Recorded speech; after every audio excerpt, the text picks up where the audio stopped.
She was called a witch, but grew up to become their savior. In the heart of Africa, where the red earth meets the whispering forest, there once lived a people who feared what they did not understand. A child was born after many barren years, a miracle, yet a mystery. And when tragedy struck her parents, fear turned their miracle into a curse. They called her witch, bringer of death, and cast her into the evil forest. But the gods had not abandoned her. For from the dust of rejection, destiny was shaping a savior, whose light would one day heal the very land that despised her. This is the story of Minma, the child they called a witch, who later became their savior. A story of pain, courage, and divine purpose. Stay with us, as we journey into a tale that will touch your soul. If you love African folktales rich with wisdom and power, like, share, and subscribe, so that our stories may never die.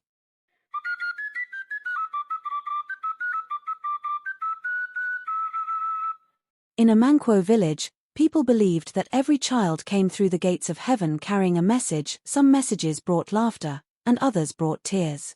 But there was one message the people of Amankwo would never forget, the message that came through a child called Minma, the child of mystery. For many years, a humble couple lived at the far end of the village, Mazi Okeke and his wife Ngozi. They were kind, generous, and loved by all. Yet, their compound remained silent. No baby's cry ever echoed from their hut.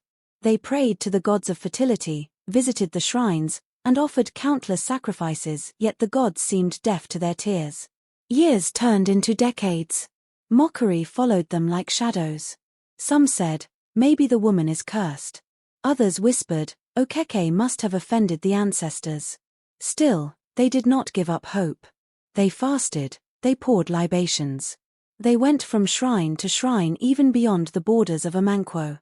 And one fateful night, when the full moon was bright and the wind sang softly through the palm leaves, Ngozi had a dream. In that dream, she saw a tall woman clothed in water, her skin glowing like the moon on a calm river. The woman's voice was like music from far away. Woman of tears, she said, your cry has reached the river gods. By the next moon, your womb shall sing. But remember, every blessing comes with a burden. Ngozi woke trembling and was baffled by the dream as she lay still gazing at the ceiling. That morning as they sat eating, she told her husband, and he opened his hands in gratitude. True to the goddess's words, a month later, Ngozi took in. Neighbors rejoiced with her. The drummers played through the night. Women danced around the compound. When the time came, the wind stood still. The river near the village turned calm. And in that holy silence, Ngozi gave birth to a beautiful baby girl whose cry pierced the night like thunder. Her skin shone like morning light after rainfall, and her eyes, oh, her eyes, were like clear water that could see through the soul. For the first time in years, joy filled the air of Mazi Okeke's household and Amankwo at large. Songs of thanksgiving rose to the heavens. Okeke and Ngozi could not stop smiling. Every villager who came to see the baby left with admiration, but also unease. Some said her eyes were too bright. Others said she looked too peaceful for a newborn. Some women muttered, that child, she is special. The river gods have touched her. But in Amankwo, people feared what they did not understand. Only a few weeks after her birth, the drums of joy turned to the drums of sorrow. Mazi Okeke, who was once strong as an Iroko, fell sick without warning. His strength vanished like morning dew. Every herbal mixture failed him. The healers did their best, but within few days, Okeke breathed his last. The village mourned loudly. Women wailed, men shook their heads in pain. And Ngozi cried uncontrollably, O gods of our land, why give me a child only to take my joy away? But the gods were silent. Days turned into nights of sorrow. And before they could come out of mourning Mazi Okeke, Ngozi too fell ill. Her eyes dimmed, her voice became weak, and one morning, she did not wake from her sleep. Now the whispers began. It is not ordinary. The baby killed them both. How can one child bring so much death? Fear crawled through the hearts of the villagers. Mothers stopped visiting the compound. Children crossed the road when they passed by. Even the elders avoided the topic. At night, under the flicker of firelight, voices murmured, that baby is a curse. She is a witch, a child of the water goddess who came to claim lives. And when fear becomes stronger than love, evil takes root. One night, the elders gathered. The chief priest stood with a calabash, and the people listened in silence. The spirits are angry, he declared. They demand that the child be returned to the forest from whence she came. Only then will peace return to Amanquo. The people nodded. Some wept, others trembled. But none dared to oppose the priest's words.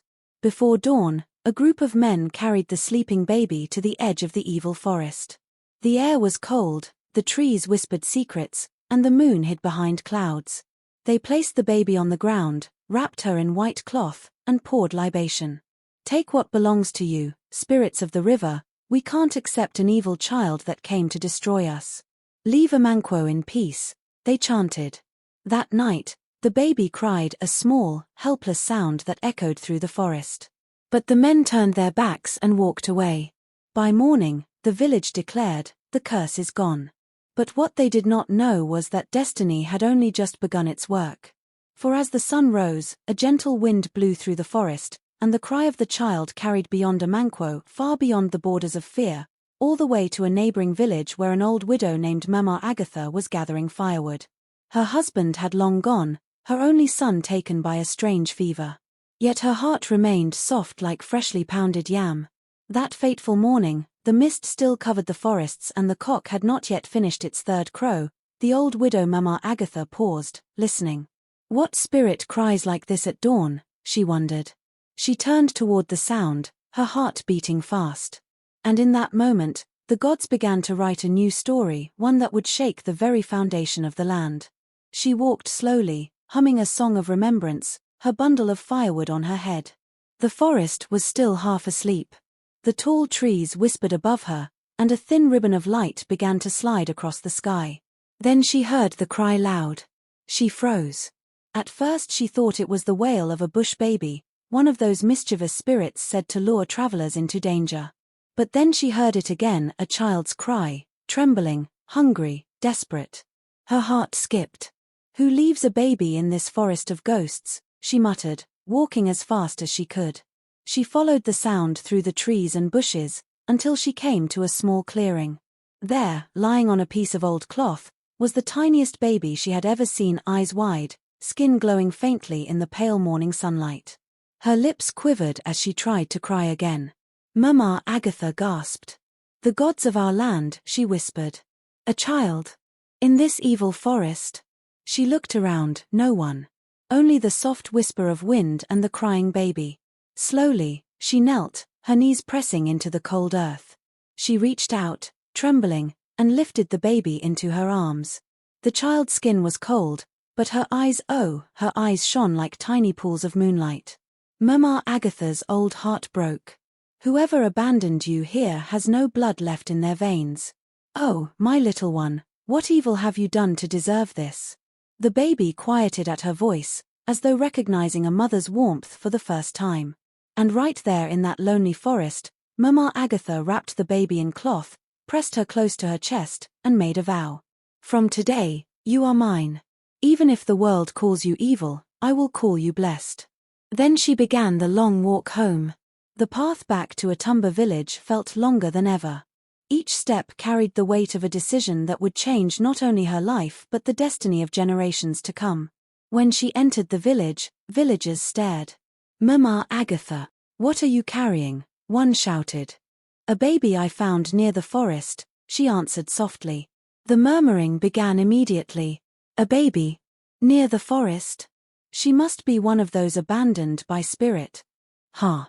Mama Agatha wants to bring death upon us all. By the time she reached her compound, a crowd had gathered. Some stood with folded arms, others whispered behind their hands.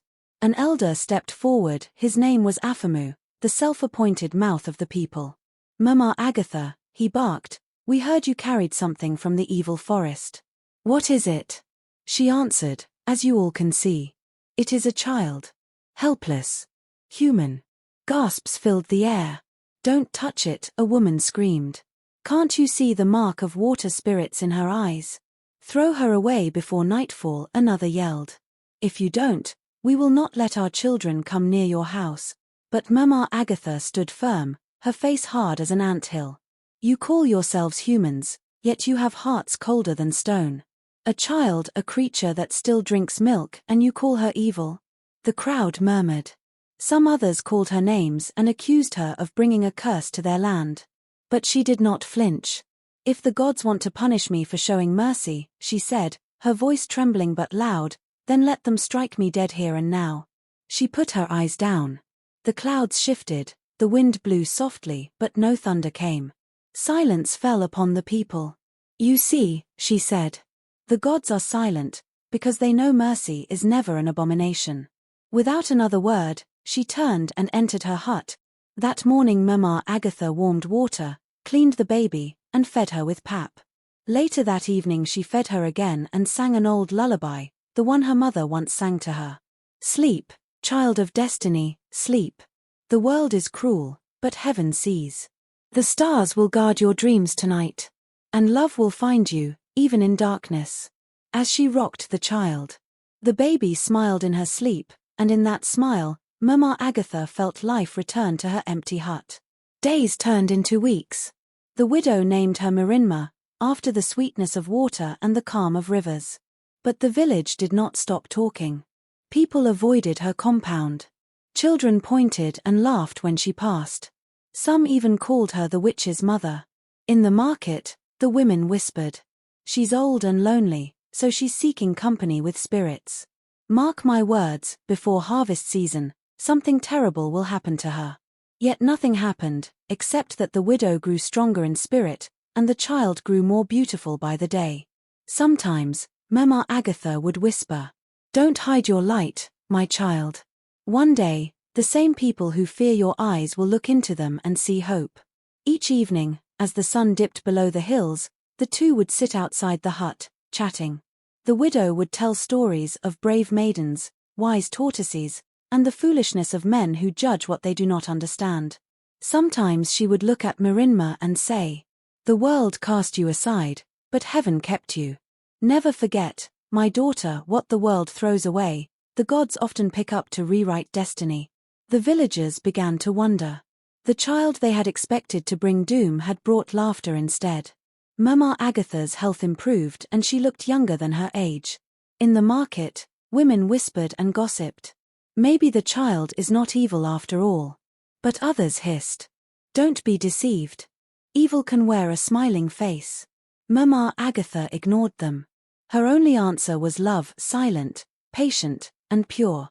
By the time Minma grew further, her laughter echoed through the village. The same people who once spat at her began to greet her from a distance, though still with suspicion. And every night, Mama Agatha would tell her stories, and at the end of it she would say, "Sleep well, my daughter. Tomorrow will be brighter than today." Little did the old widow know that her courage had not only saved a child, it had saved the entire destiny of two villages yet to see their greatest test. The years rolled gently over a tumber like waves over smooth stones. The once crying baby of the forest had become a bright, curious girl. Her laughter rang through the compound like morning bells, and her eyes, those same eyes the villagers once feared, now sparkled with an innocent fire that drew even birds to perch nearby when she sang. Mama Agatha, though poor, found new strength in her daughter's joy. Her heart, once heavy with grief, now danced like the flicker of a small fire on a windy night. Soon, Mama Agatha decided Minma must go to school.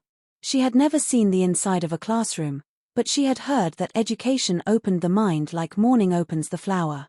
So one day as Minma reached the age to start school, Mama Agatha wrapped her hand in hers and walked to the small community school. The teacher, a young man from the city named Mr. Frank, looked up from his desk when they entered. "Mama, what can I do for you?" he asked kindly. "I have brought my child," Mama Agatha said, her voice trembling but firm. "She is sharp, and she loves to learn. I want her to start school." The teacher studied Minma, her clean uniform, and her bright eyes filled with hope. He smiled. "She is welcome here, Mama. But, will you be able to pay the fees?" Mama Agatha hesitated. Her throat went dry. She had no steady income beyond her cassava farm and the few tubers of yam she sold in the market.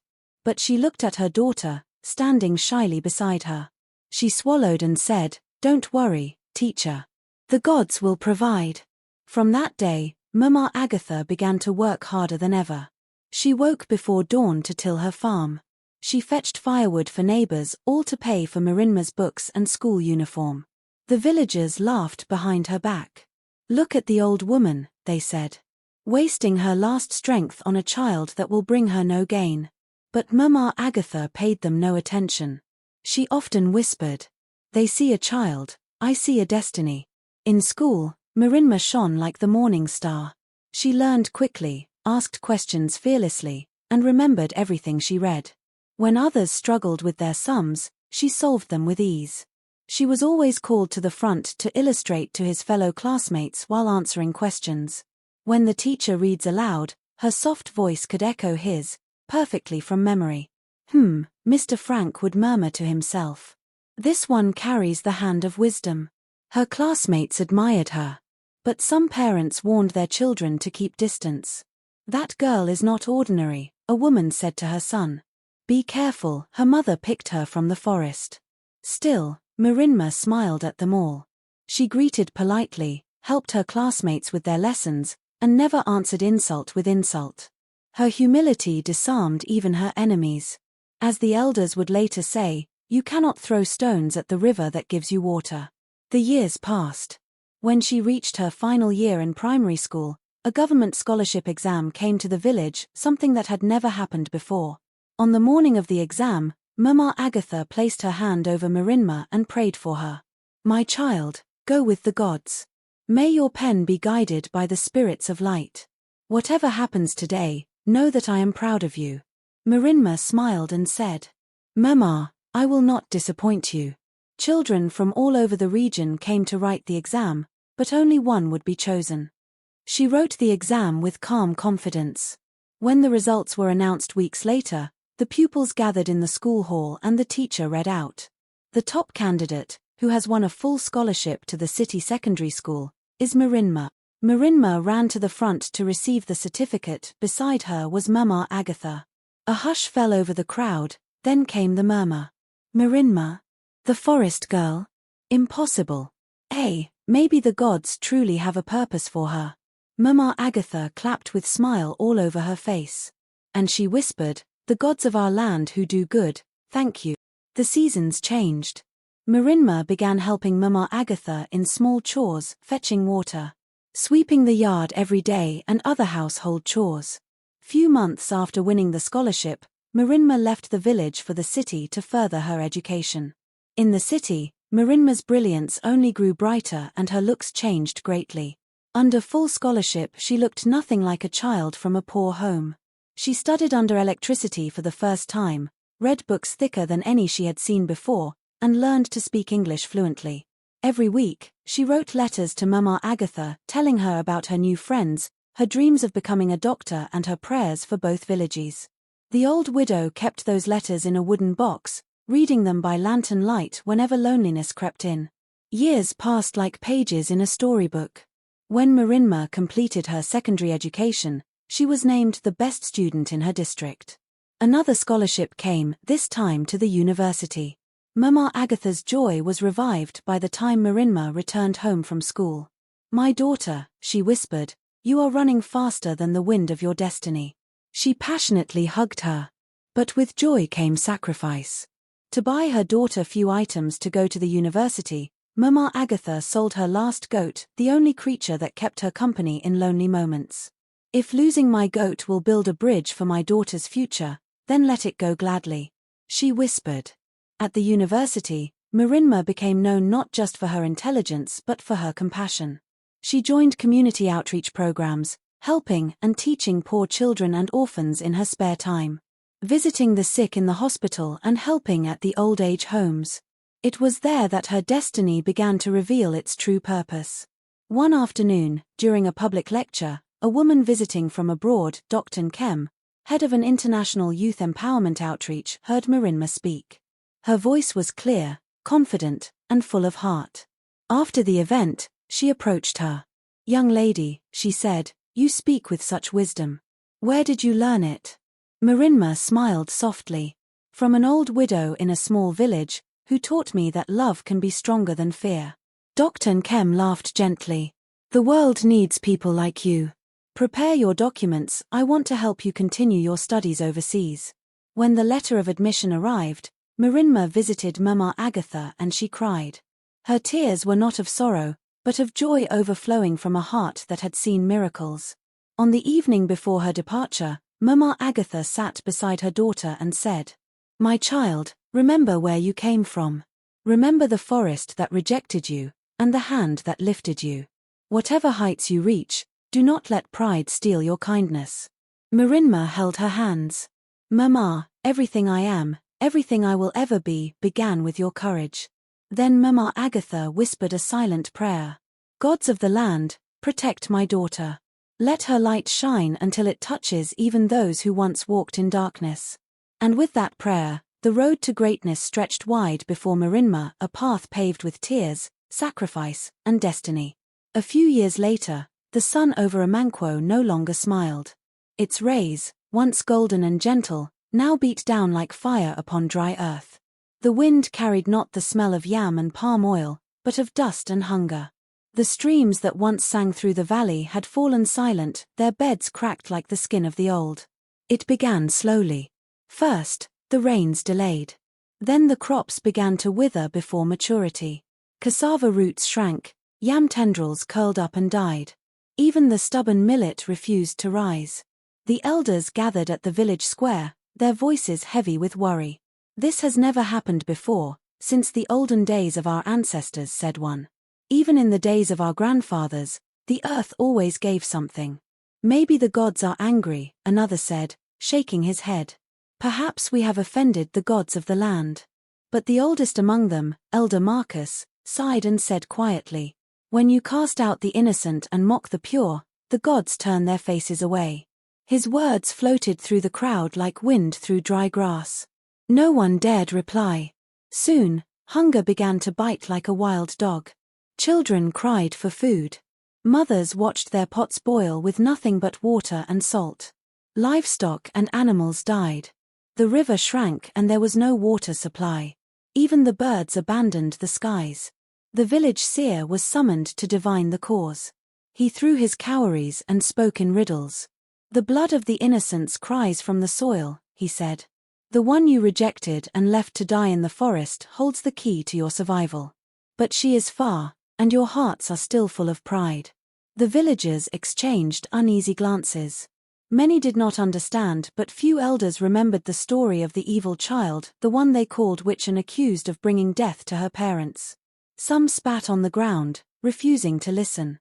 But others began to wonder. Could it be the girl that was thrown to the evil forest?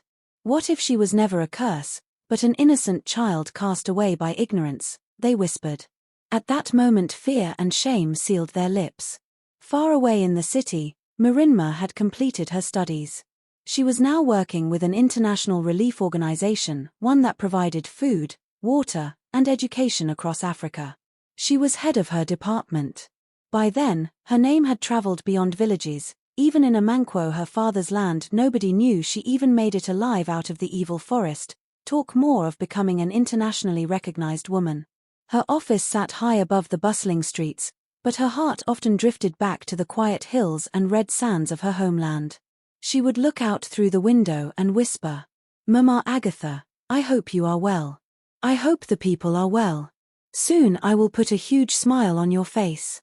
Not long from that day, she visited home, wealthy and rich. The villagers were amazed to see the woman Minma had become.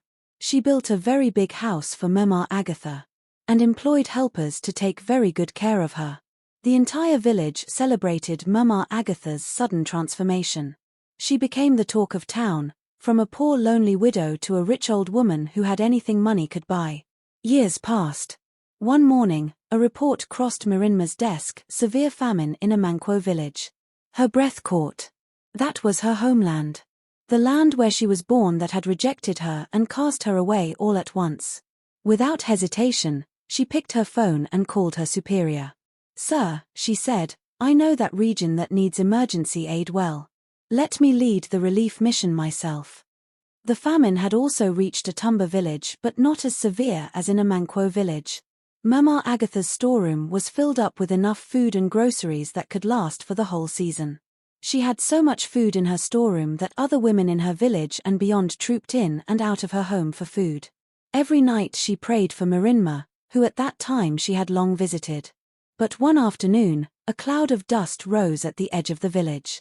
From the dust, a convoy of white trucks emerged, their sides painted with bold letters, Global Relief Mission. All heading to Amankwo. A team of doctors, engineers, and volunteers were in the convoy of the trucks carrying sacks of grain, medicine, groceries, and water tanks. The villagers, men and women, young and old, had all gathered at the village square waiting patiently for the relief agency to grace their land as announced. As the trucks reached Amankwo village square and stopped, well-dressed officials of Global Relief Mission stepped out. The team leader was a tall young beautiful woman with kind eyes and the calm dignity of a queen. She was no other than Minma. No one recognized her as the baby they threw away and called evil. Today she has returned not as a curse but as a hope for their survival. The years had shaped her face, she was beautiful. Her clothes were those of the learned and powerful. She walked through the crowd with her team, her heart tightening. "Oh, my people," she whispered under her breath, "how did it come to this?" Her team began to work immediately. Food distribution points were set up and they began to receive food parcels. Medical tents rose where sick ones received treatment. They fetched clean water from the tankers. Her team worked day and night. After the first day, Minma excused herself and drove straight to Mama Agatha's home in Atumba village. As she stepped out from the car, a voice called out from behind. "My daughter, my Minma." "Mama." Minma called and ran to her, embraced her tightly. "You are healthy, Mama." "Oh, you are okay." "What I saw at Amankwo village square where we are assisting the villagers kept me worried." The old woman held her and smiled cheerfully. "Healthy, yes. To see the fruit of my labor save the world. I have enough food in this house that I even share to other women in this village. All thanks to you, my daughter." She opened the car trunk and a young woman, Angela, one of Mama Agatha's helpers, carried the items to the house. Minma returned to Atumba Square with Mama Agatha. The villagers who saw both of them could not understand who the old woman was. They stood together at the center of the crowd and the crowd murmured. Mama Agatha said in a loud voice, "This is Minma, the girl this land called evil and sent to the forest to die many years ago. Today, she is the reason Amankwo is saved from the calamity of famine." "Wait. Minma? How could this be? Who is Minma? The same girl we once cast away?" Some elders murmured. One by one, realization struck them like thunder. The witch child they had rejected was the one saving their lives. Elder Marcus stepped forward and pleaded. "My daughter, forgive us. We were blind. We called you evil when you were actually a blessing." Minma smiled gently, standing next to Mama Agatha. "No, Elder. The past is gone. Hunger does not choose who to feed, why should mercy?" The elders spoke of repentance, and the young spoke of hope. Then Minma continued, her voice firm yet tender. "My people," she said, "I am not angry. What happened in the past was meant to shape us all. Sometimes, the gods hide blessings inside pain so that when they bloom, the world will remember. You all concluded that I was evil, tagging me the reason why my parents died mysteriously. I was only an innocent baby who needed your love to survive after losing my parents. The gods are wiser than men. They protected me that night from wild animals, kept me warm and brought to my path this wonderful woman Mama Agatha, who gave me a second chance to life. She was mocked and avoided by her people for picking me and raising me as her own. And today, you can all what I have become. I owe her my life." The crowd was silent. Even the wind seemed to listen. "Let this famine be the last we ever face," she continued. "Soon, I will begin work on new farms. No child of Amankwo shall ever go hungry again." The people erupted in tears and ululations. The same voices that once condemned her now sang her name. Minma, daughter of mercy, the light of Amankwo. Few days after her return to Amankwo village, rain came down from the sky. The village began to stir with new life. Farms became lush once again. Rivers were filled with waters. And hope returned like dawn after endless night. As they sat together one evening, Mama Agatha whispered to her, "You see, my child. I told you the world would one day drink from the cup it once spilled." Minma smiled. "Yes, Mama. And may it drink with gratitude." In the land of Amanquo, the winds of famine carried a lesson that would never be forgotten. When you reject love out of fear, you invite hunger to your door. The girl they called evil became their savior, and the woman they mocked became the mother of a miracle. As green returned to the soil, Amanquo stood silent in awe of what they had witnessed. The same land that had once been covered by hunger now glistened with new life, cassava leaves fluttering like prayer hands, yam mounds rising proudly. Streams once dry now whispering again to the roots of trees. And at the center of it all stood Minma, the child they once called omen of death, now reborn as the mother of hope. It was not enough for her to feed the hungry. She wanted to rebuild the very soul of the land. One afternoon, Minma gathered the villagers and elders at the village square. She spoke softly, yet her words carried the weight of thunder.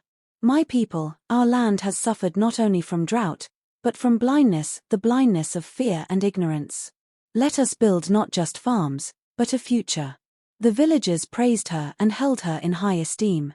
The king of Amanquo, whose ancestors had sat on that stool for generations, came to her with and held her hands, saying, "The gods have used you to wipe away our shame. What can we give you in return?" Minma only smiled and said, "My king, I need nothing. What I ask is that you lead with compassion. Let no child ever be called a curse again. Let no widow be treated like dirt. That will be my reward." The king nodded solemnly and replied, "From this day, your word shall guide the hearts of Amanquo." Months passed. Minma's fame spread far beyond Amanquo. She was invited to cities and capitals to speak about courage, compassion, and forgiveness.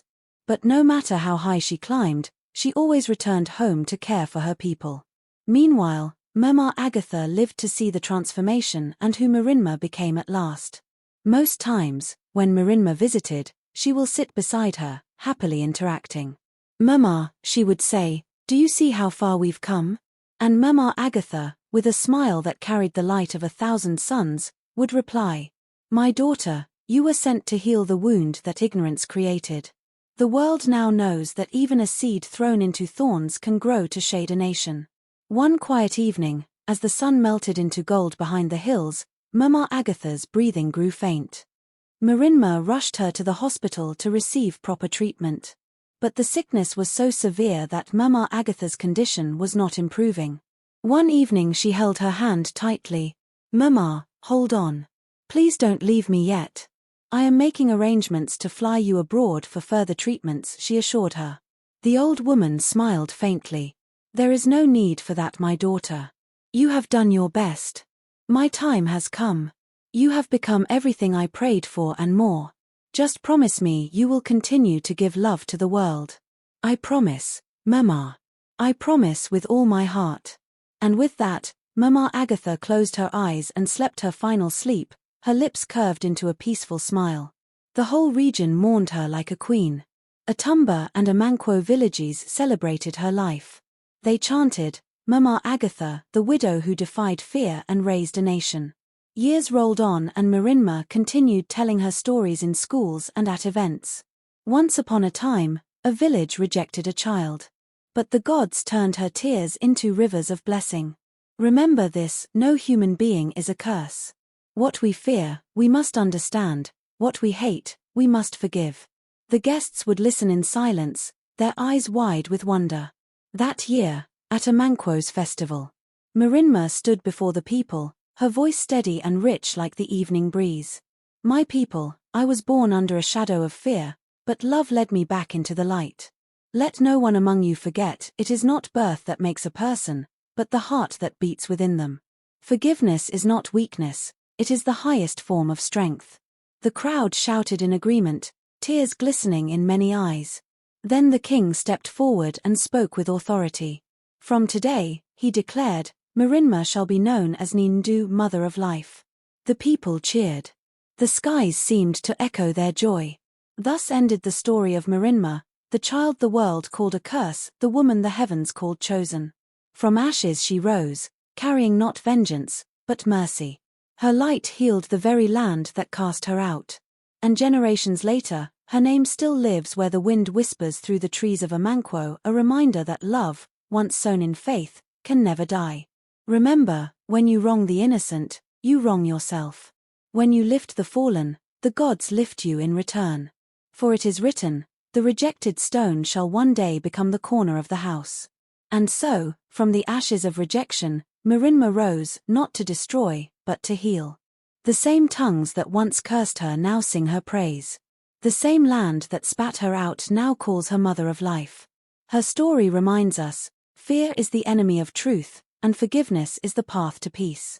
No child is born cursed, only misunderstood. No heart that loves truly ever dies forgotten.